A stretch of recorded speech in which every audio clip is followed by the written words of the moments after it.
David Bergman British সাংবাদিক হলেও বাংলাদেশ বিষয়ে তার প্রচুর পড়াশোনা এবং প্রচুর জ্ঞান, এবং তিনি যদি ফেসবুকে একটা স্ট্যাটাসও দেন সেটাও কিন্তু বাংলাদেশের প্রথম সারির সংবাদ মাধ্যমগুলো সেটাকে ছাপায়, কারণ ওই পোস্টগুলো এত তথ্য সমৃদ্ধ থাকে।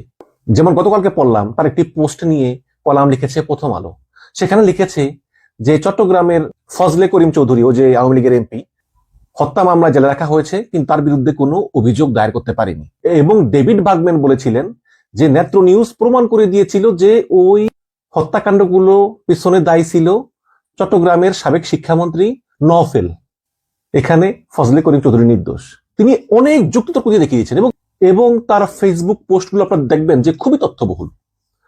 তো সেই ডেভিড বার্গম্যান একটা কলাম লিখেছেন দ্য ডেইলি স্টার পত্রিকায়। সেই কলামে তিনি দেখিয়েছেন যে কিভাবে এই নির্বাচন, যে নির্বাচনের রাত মাত্র 3 দিন বাকি আছে, সেই নির্বাচনে জামাত ইসলাম জোট বিজয়ী হতে পারে। এবং ডেভিড বার্গম্যান বলেছেন যে এটা একটা অবাক হওয়ার মতো যে যেই জামাত ইসলাম জীবনে কখনো 12% বেশি ভোট পায়নি, যেই জামাত কখনোই বাংলাদেশের তৃণমূলের সঙ্গে মিশার চেষ্টা করেনি আওয়ামী লীগ বা বিএনপির মতো, সেই জামাত ইসলাম জোট এখন ক্ষমতায় যেতে পারে।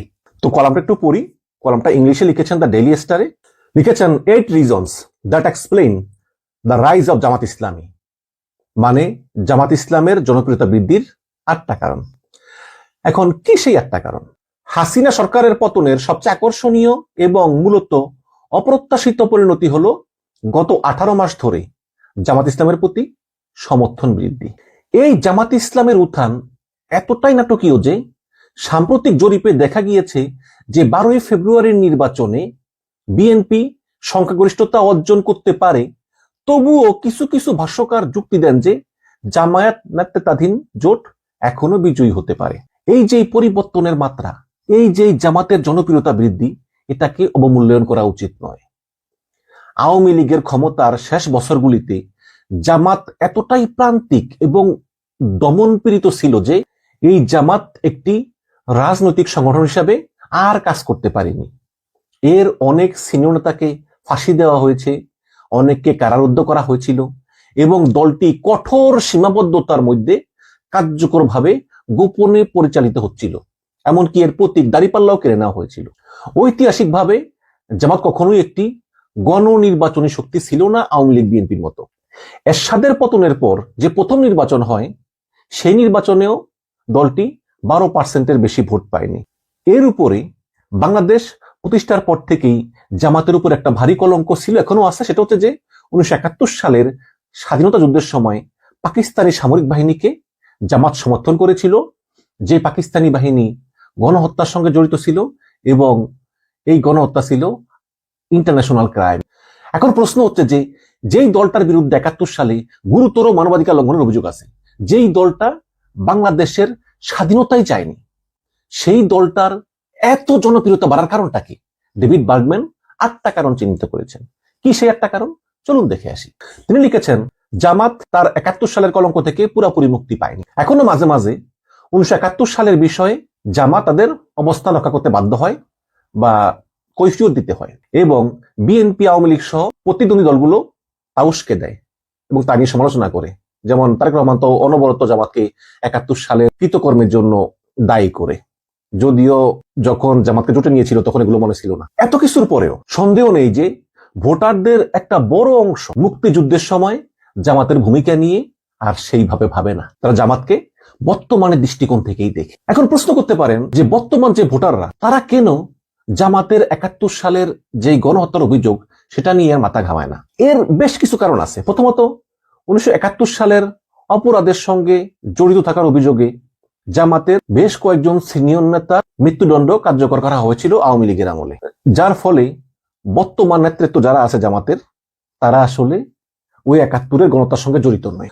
দ্বিতীয়ত, আওয়ামী লীগের পতন হয়েছে এবং পতন হওয়ার পরে আওয়ামী লীগের শক্তি দুর্বল হয়ে গিয়েছে। যে আওয়ামী লীগ সবসময় বলতো যে জামাত যুদ্ধাপরাধী, সেই আওয়ামী লীগের শক্তি দুর্বল হয়ে গিয়েছে, দেশ ছেড়ে পালিয়ে গিয়েছে। এখন তারা এটা আর অত জোরালো ভাবে বলতে পারে না। এবং তৃতীয়ত এবং সবচেয়ে গুরুত্বপূর্ণ, এটা ক্রমবর্ধমান প্রভাবশালী তরুণ জনগোষ্ঠীর জন্য তারা 1971 সালে জামাতের যে ভূমিকা তার থেকেও বড় করে দেখে যে বর্তমান যে সমস্যাগুলো, সেগুলো জামাত সমাধান করতে পারবে বলে তারা মনে করেন। এবং 71 সাল জামাতের ভূমিকা কি ছিল এটা নিয়ে তাদের অতটা মাথা ব্যথা নাই বা তারা অতটা চিন্তিতও না।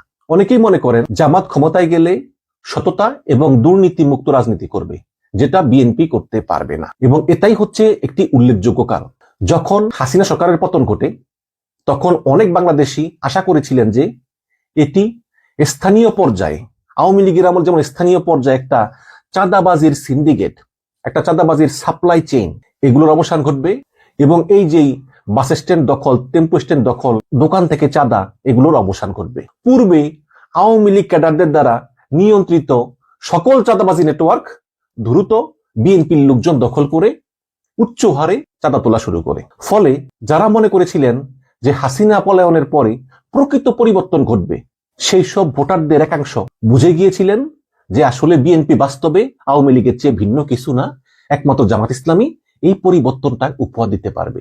এই কারণে তারা জামাতকে সমর্থন করতেছেন এবং তারা আরো মনে করেন যে জামাত আওয়ামী লীগ বিএনপির মতো প্রচলিত রাজনৈতিক দলগুলো থেকে আলাদা। তৃণমূল পর্যায়ে জামাতের বিরুদ্ধে কোনো দুর্নীতি বা চাঁদাবাজির অভিযোগ নাই। অনেক স্থানীয় বিএনপি কর্মী তারা বিএনপি করে এই কারণেই যে দলটি ক্ষমতা এলে তারা অবৈধভাবে চাঁদাবাজি, ভূমি দখল সহ বিভিন্ন অনৈতিক সুবিধা নিতে পারবে। এই কারণেই তারা বিএনপিকে সমর্থন করে। পক্ষান্তরে জামাতের কর্মীরা এই ধরনের কোনো সুযোগ তো নেয়ই না, বরং তারা আরো উল্টো দলকে টাকা দেয়, দল থেকে টাকা নেয় না। ফলে জামাত ক্ষমতা এলেও জামাতের কর্মীদের এই ধরনের দুর্নীতি বা চাঁদাবাজি এগুলো করার কোনো সম্ভাবনা নাই। তো এই যে পার্থক্যটা, এটাই ভোটারদের মনে জামাতের একটা শক্তিশালী অবস্থান তৈরি করে, যেটা ডেভিড বার্গম্যান বলতেছেন তার ডেইলি স্টারের কলামে। আরেকটি কারণ হচ্ছে কল্যাণমূলক রাজনীতি। আওয়ামী লীগের পতনের পরে শত শত পরিবার আত্মীয় স্বজন হারানোর শোকে কাতর ছিল। প্রায় 1500 মানুষ মারা গেছে জাতিসংঘের রিপোর্টে এবং প্রায় 20,000-এর মতো আহত, এবং আরো হাজার হাজার গুরুতর আহতদের সেবা করেছিল জামাত। জামাত এই পরিবারগুলোকে চিহ্নিত করার জন্য যেখানে সম্ভব সরাসরি সহায়তা প্রদানের জন্য পদ্ধতিগতভাবে একটা সিস্টেম করেছিল এবং একত্রিত হয়েছিল। যে কজন মারা গেছে প্রত্যেকটি শোকাহত পরিবারকে কমপক্ষে 1 লক্ষ টাকা এবং আহতদের অনেককে আর্থিক সহায়তা বিভিন্ন মাত্রায় প্রদান করা হয়েছিল। এবং জামাত নেতারা প্রায় সময়ই হাসপাতালগুলো পরিদর্শন করতেন।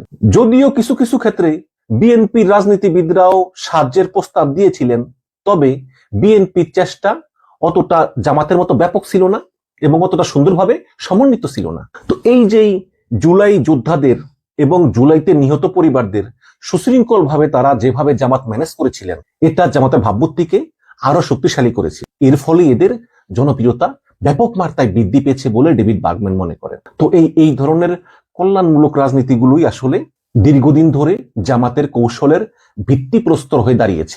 এটি মানুষের মনে উল্লেখযোগ্য একটি রাজনৈতিক সদিচ্ছা তৈরি করে চলেছে। পক্ষান্তরে আপনি দেখেন ওই যে বিএনপির আসলাম চৌধুরী, তিনি কয়দিন আগে বলছিল জুলাই যোদ্ধাদেরকে তোমাদেরকে আমি হেল্প করতে চাই, তো সবাইকে চেক দিল। জুলাই যোদ্ধারা ব্যাংকে গিয়ে দেখে চেক বাউন্স। আসলাম চৌধুরীকে বললো যে ভাই টাকা তো নাই। আসলাম চৌধুরী বললো যে আচ্ছা আমি টাকা জমা দিচ্ছি, তোমরা 1 সপ্তাহ পরে যাও। 1 সপ্তাহ পরে গিয়ে দেখো চেক বাউন্স।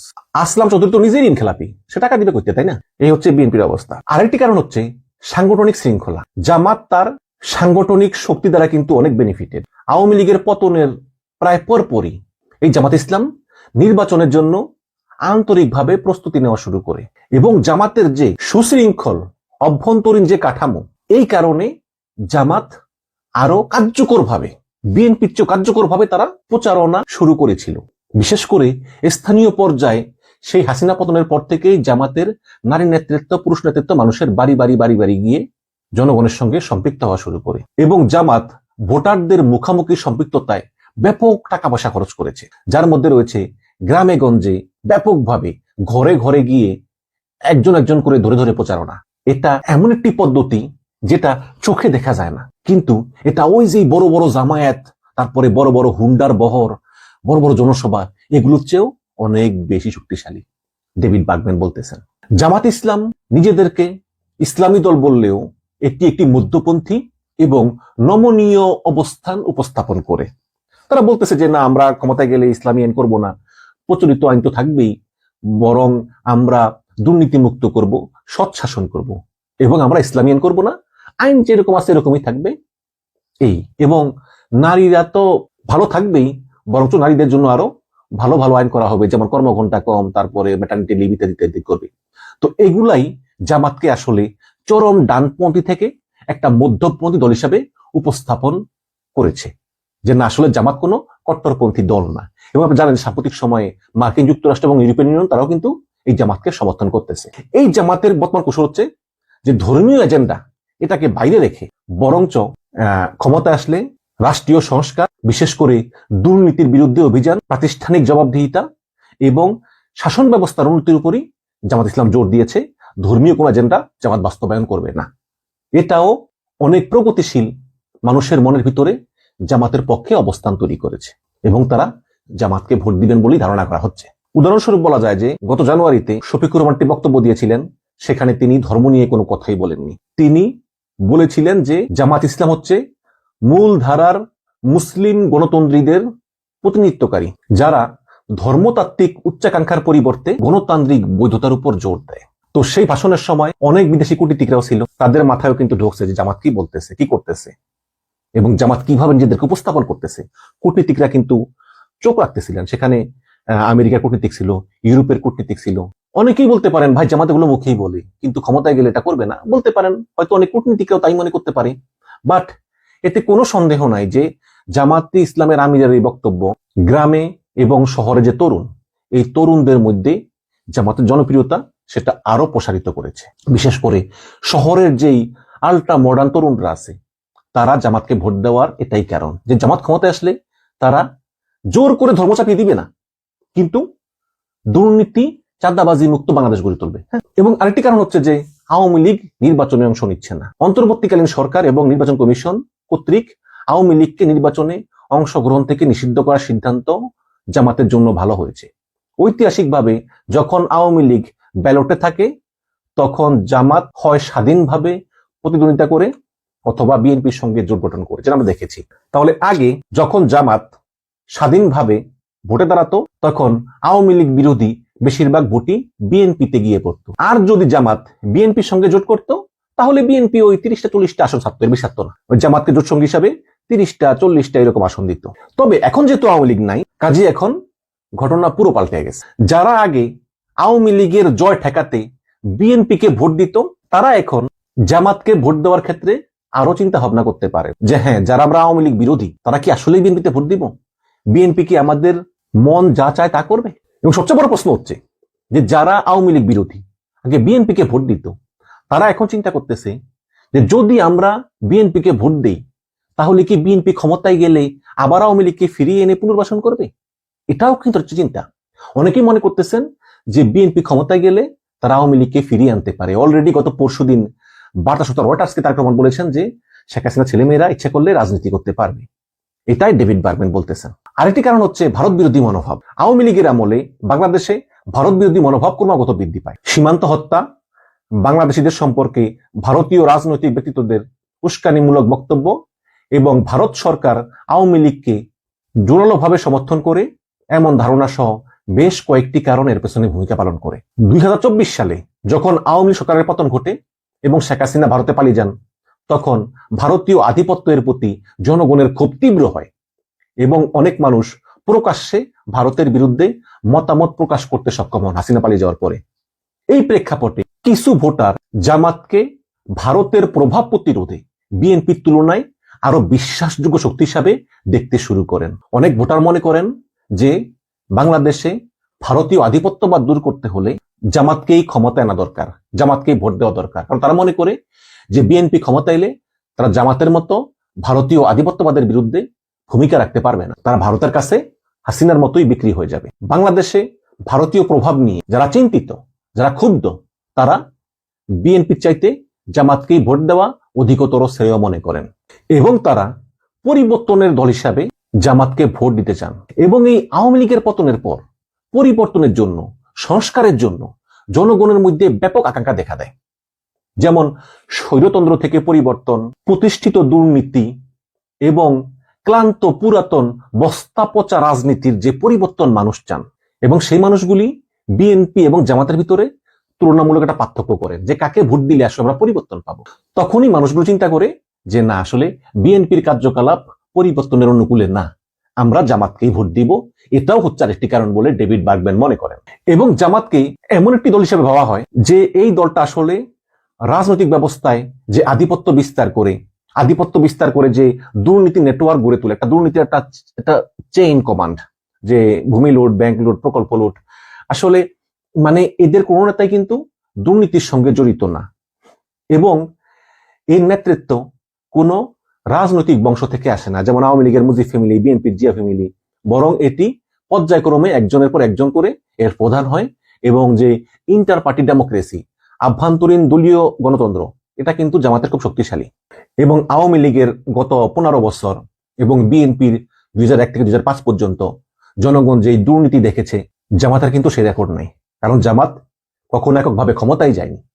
তো অতীতের এইসব ভূমিকাগুলো জামাতের পক্ষে ভোটারদের আকৃষ্ট করার আরেকটি কারণ। তাছাড়া এই যে ইউনূস সরকার কর্তৃক যে জুলাই জাতীয় সনদ এবং সংস্কার প্রস্তাব, জামাত ইসলাম এগুলোর পক্ষে অবস্থান নিয়েছে, যেখানে বিএনপি অনেকগুলো সংস্কারের সঙ্গে একমত নয়, সেখানে জামাত একদম পুরো সংস্কার প্রক্রিয়ার সঙ্গে শতভাগ একমত পোষণ করেছে। এবং আরেকটি বড় কারণ হচ্ছে জাতীয় নাগরিক পার্টি এনসিপি। এই এনসিপি বড় দল না, এটা তরুণদের দল, বাট তরুণদের একটা বড় অংশ কিন্তু তারা এনসিপি কে ভালোবাসে, সমর্থন করে। এবং সেই এনসিপির সঙ্গে জামাত জোট করাতে মূলত জামাত আরো শক্তিশালী হয়েছে। এবং তরুণদের মনে জামাতের যে আবেদন, জামাতের যে প্রস্তাবনা, জামাতের যে ভাবমূর্তি, জামাতের যে জনপ্রিয়তা, সেটা আরো সুসংহত হয়েছে। তরুণরা মনে করে যে এবার জামাত জোটকেই ভোট দিতে হবে। তো এই 8টা কারণ ডেভিড বার্গম্যান চিহ্নিত করেছেন, এবং ডেভিড বার্গম্যান বলতেছেন যে জামাত ইসলাম জোট বিজয়ী হলেও হতে পারে, এটা এখন আর অস্বাভাবিক কিছু নয়। দর্শক, ডেভিড বার্গম্যান যে কারণগুলো দেখালো, আপনারা সেই কারণের সঙ্গে আসলে একমত কিনা আপনারা কমেন্টে জানাবেন। আর 3 দিন পর যে নির্বাচন, সেই নির্বাচনে হাড্ডাহাড্ডি লড়াই হবে। সেই লড়াইয়ে কে জিতে আমি জানি না, তবে যাতে নির্বাচনটা সুষ্ঠু হয় এটাই প্রত্যাশা।